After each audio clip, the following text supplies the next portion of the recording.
Romanos, capítulo 16, vídeo 2.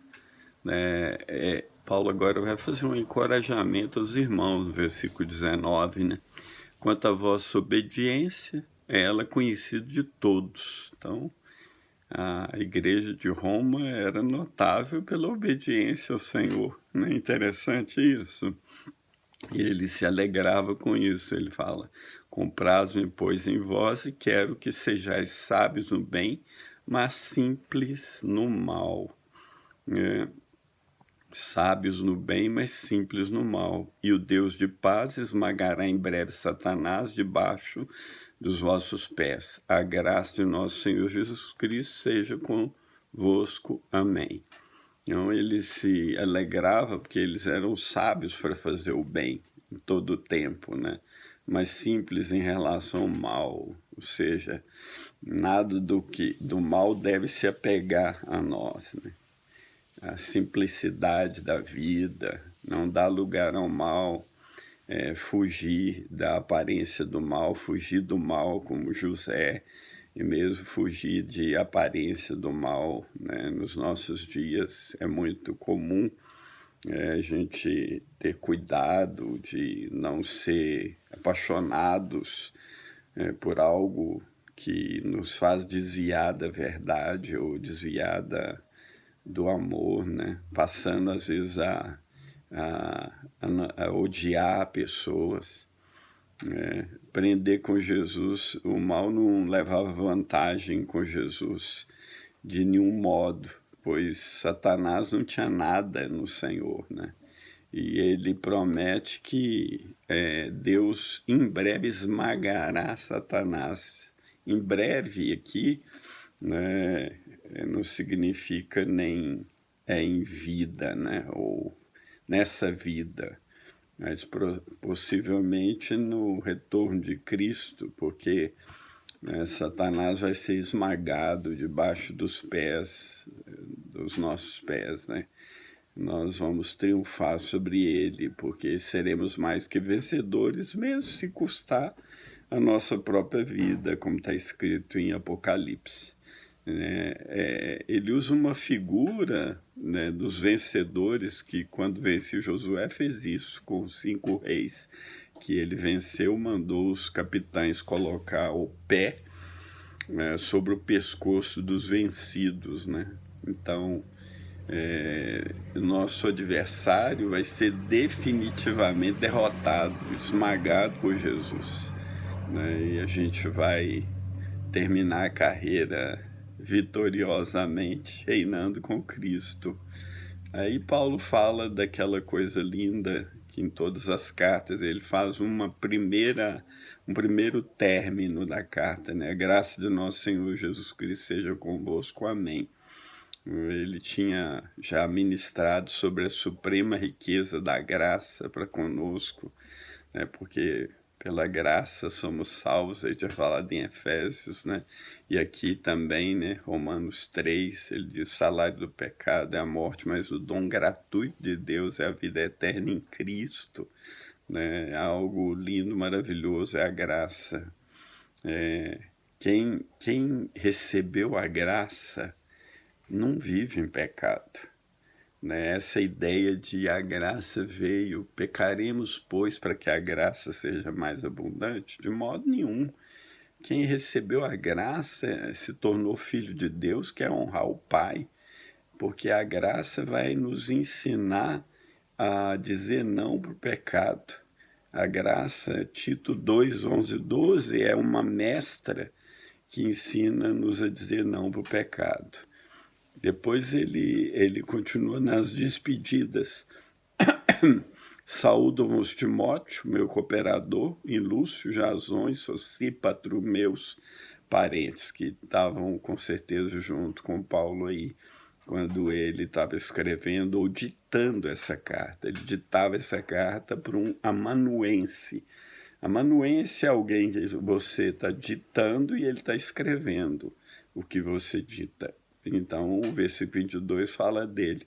Eu, Tércio, que essa carta escrevi, vos saúdo no Senhor. Aí o cara, né? Pouca gente sabe, né? sobre esse Tércio. Nada, só aqui no Novo Testamento, só aqui na Bíblia inteira. Mas ele teve um papel muito importante, né? De escrever o que Paulo estava ditando. E isso é notável, porque às vezes você pode não ter aparência diante dos homens, mas é louvável diante de Deus seu trabalho oculto. Saúda-vos Gaio, meu hospedeiro, e de toda a igreja. Então o Gaio estava hospedando Paulo naquele momento. Saúda-vos Erasto, procurador da cidade, como a gente já falou antes, provavelmente escreveu lá de Corinto, né? E também o irmão Quarto. A graça de nosso Senhor Jesus Cristo seja com todos vós. Amém. De novo, né? A graça. E aí ele termina com essa doxologia final, versículo 25 a 27.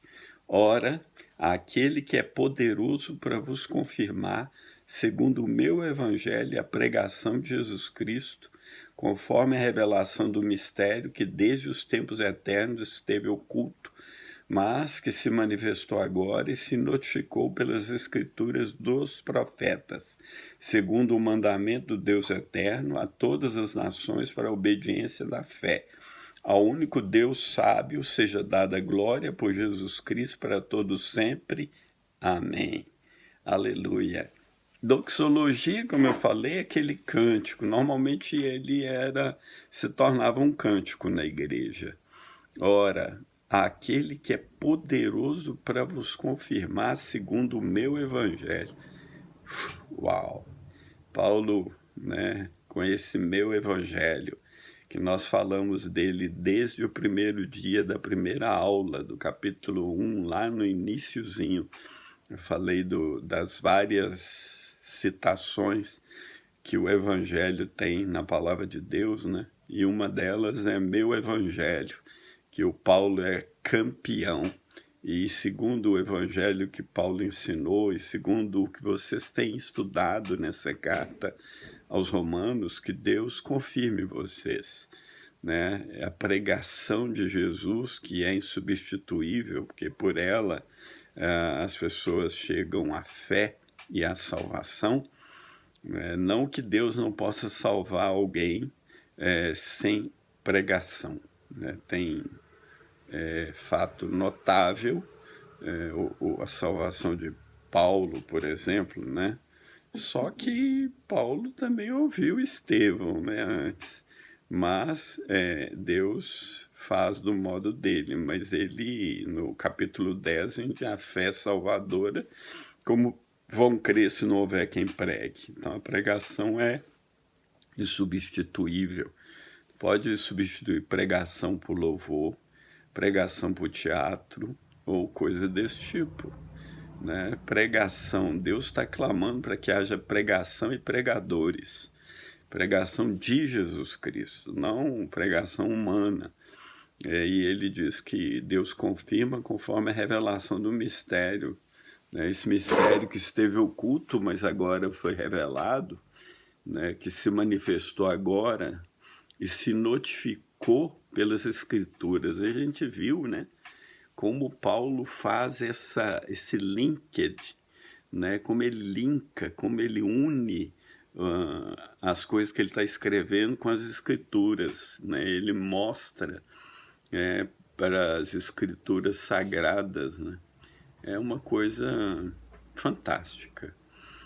Segundo o mandamento do Deus eterno, a todas as nações para a obediência da fé. Ao único Deus sábio seja dada glória por Jesus Cristo para todo sempre. Amém. Então, o mandamento do Deus eterno é que todas as nações obedeçam à fé, né? Então, que o Senhor levante aí uma geração de pregação, de pregadores que vão levar esse mandamento do Deus eterno a todas as nações, para que todos obedeçam à fé. A obediência e fé andam juntinhos, né? A pessoa que creu, que recebeu a fé, ela vai obedecer o Evangelho, ela vai querer obedecer a Deus. Duvide da salvação de alguém que se recusa a obedecer os mandamentos do Senhor. Ele é o único Deus, ele é o único Deus, é o único sábio em si mesmo. Ele é o único digno de glória por Jesus Cristo para todos sempre. Amém. Então, irmãos, que mais direi? Como diz um escritor, faltar-me o tempo para falar para vocês, das maravilhas, das pérolas que aprendemos nessa carta aos Romanos, dessa revelação que Jesus foi declarado Filho de Deus na ressurreição dos mortos, como diz o Salmo 2, dessa revelação magnífica de Jesus como centro de todas as coisas, dessa revelação de que não devemos nos envergonhar do Evangelho, porque ele é o poder, a receita de Deus para a salvação de todo aquele que crê. Irmãos, não se afastem do verdadeiro Evangelho. Não coloquem coisas humanas no Evangelho, que aprendemos que a salvação é única e exclusivamente de Deus. Nosso papel é pregar. O papel de Deus é salvar. Que a graça de nosso Senhor Jesus Cristo esteja com vocês, desde agora e para todos sempre. Em nome de Jesus. Fiquem na paz. Amém.